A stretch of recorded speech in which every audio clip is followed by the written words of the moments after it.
Okay guys, here we go. I know I said that I was gonna do this live, but I kind of wanted to put this on the YouTube channel as well.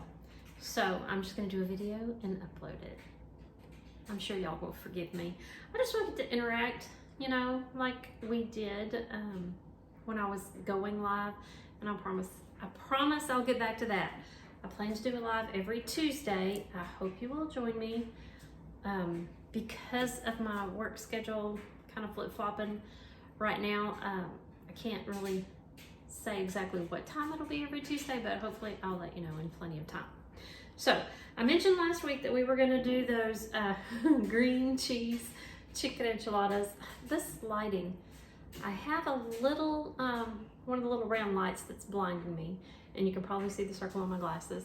And then I have the overhead light that gives you the shiny forehead. But you know what? It's not about me. It's about this recipe. So green cheese enchiladas. I don't know. This is just something that I threw together one night when I was limited on resources, ingredients, and it was good. So we had it again and again. It's basically cheese enchiladas. I start with about 4 ounces because it's just Lynn and I tonight. Started with about 4 ounces of cream cheese, and I let it come to room temperature. I got it kind of smushed and whipped here. The reason I want to get this mixed around well is I'm going to add my seasoning to the cream cheese because it incorporates better than if you put it into the shredded cheese. This is about a half a tablespoon, if I had to guess. Teaspoon and a half or so, and I'm using everything taco. You could use Chipotle, you could use Southwest, you could use a portion of a packet of just like taco mix. Just want to get some Southwest seasoning in there. I really like Tex-Mex rub, but I'm out right now. So I'm just combining it. Get the seasoning all through the cream cheese. I'm sure y'all can hear my dryer right now. I apologize for that. It's an ongoing chore, constant. Sure, I'm not the only one that has laundry every stinking day. I've already shredded the cheese, and this is just a Colby Jack blend. Monterey and Colby. And now I'm going to incorporate that through. So it's going to be kind of pasty. This is probably a cup and a half, maybe 2 cups, a couple of handfuls. I don't really measure. If you're doing a lot, if you're feeding a bigger family, just double, triple. Use the whole 8 ounces of cream cheese. Use a full tablespoon of your seasoning and 2 cups maybe of shredded. So that's what we got. Now for my tortillas, I got these at the Dollar Tree, and they're the smaller corn tortillas. For whatever reason, I like corn tortillas and cheese enchiladas. Doesn't matter if it's yellow or white, that's a preference thing. That's just what they had. And I'm just gonna smear it, kind of like a paste effect, and roll it. Now y'all know, if you've worked with them at all, they're kind of hard to roll without breaking. If you've made enchiladas before, that could be the hard part of the task. So here's a tip. What I found, I've had people tell me soak it in the, you know, whatever sauce you're using. But if you'll heat the tortillas, it makes them very pliable. So I just heat them up in the microwave, and I've got them in my tortilla warmer here that oftentimes doubles as a hot pot, pancake keeper warmer. I use it quite a bit, a lot more than I thought I would. So rolling them up, y'all can't see what I'm doing here. So this is my little bar pan, and I chose this because it goes in the air fryer. Again, with just Lynn and I'm using it a lot more lately than turning on the oven, especially in this summer heat we got going on right now. So I'm just spreading it, rolling it. I smeared the bottom of my pan with some bacon grease because, you know, it's bacon grease. Not only for the nonstick aspect, but also for the yumminess, flavor aspect. You could use anything for the nonstick. You could even pour some of your, I'm using salsa verde today because I didn't have any green cheese enchilada or green enchilada sauce.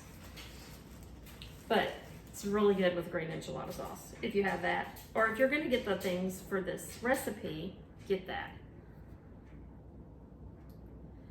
Now I said I'm just gonna pop it in the air fryer to heat them up, and basically that's all you're doing. Now you can make these chicken if you want to do a green chicken cheese enchiladas. You could do that. And Lynn's all about the meat on the menu, but I can get away with 1 or 2 meatless meals a week, and this is going to be meatless. Meatless. A couple more here. I'm going to put them down either side. And this, you heard me right, this is going to be supper. So this is something you can make up ahead of time and just keep them in the fridge until time for supper. They can heat up in the microwave because really all you're doing is melting your cheeses. If you do want to put them in the oven, which of course they're best in the oven, about 350, probably a good 30 minutes, and I would cover them. Now because my little bar pan doesn't have much of a lip, I'm going to be really mindful of what I'm putting on top so that it doesn't go over.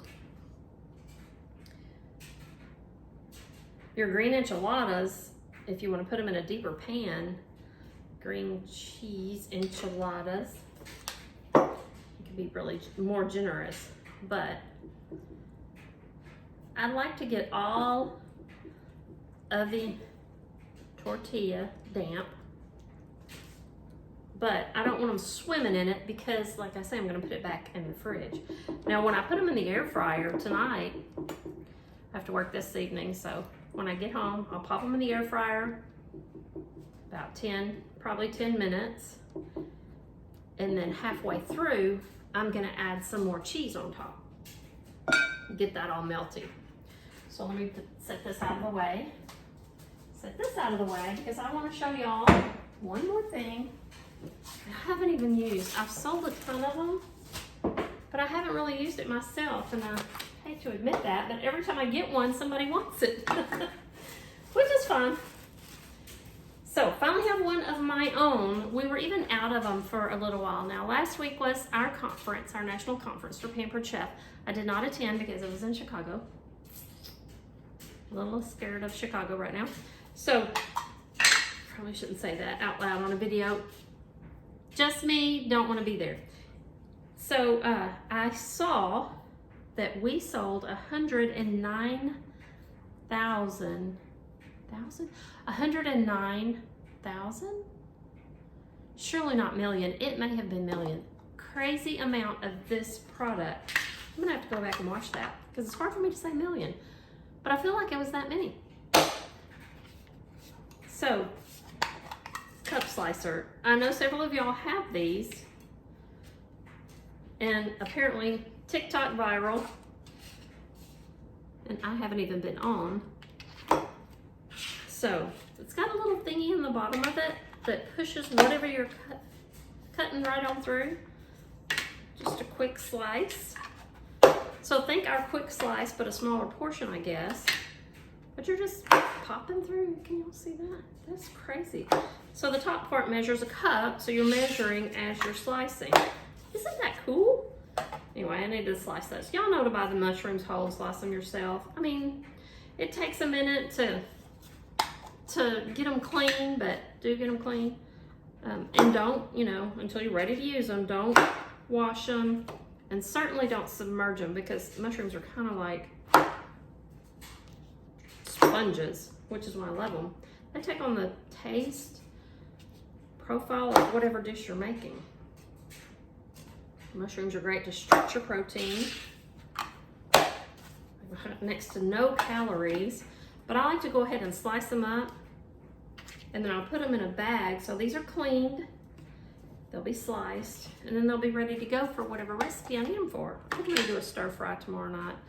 I really am gonna start trying to video, if I can think about it. You know, I just assume that everybody knows my simple recipes. You guys already know how to fix that, and I'm finding that it's not always the case. So I'm happy to share the recipes. A lot of times it's not a recipe, it's just whatever I have on hand. Push that one through. Isn't that cool? So now they're ready to go for the stir fry that we're having tomorrow night. And I will, remember this is super, super short. They're serrated, just like the quick slice. So always dump from the top side, don't touch the bottom side.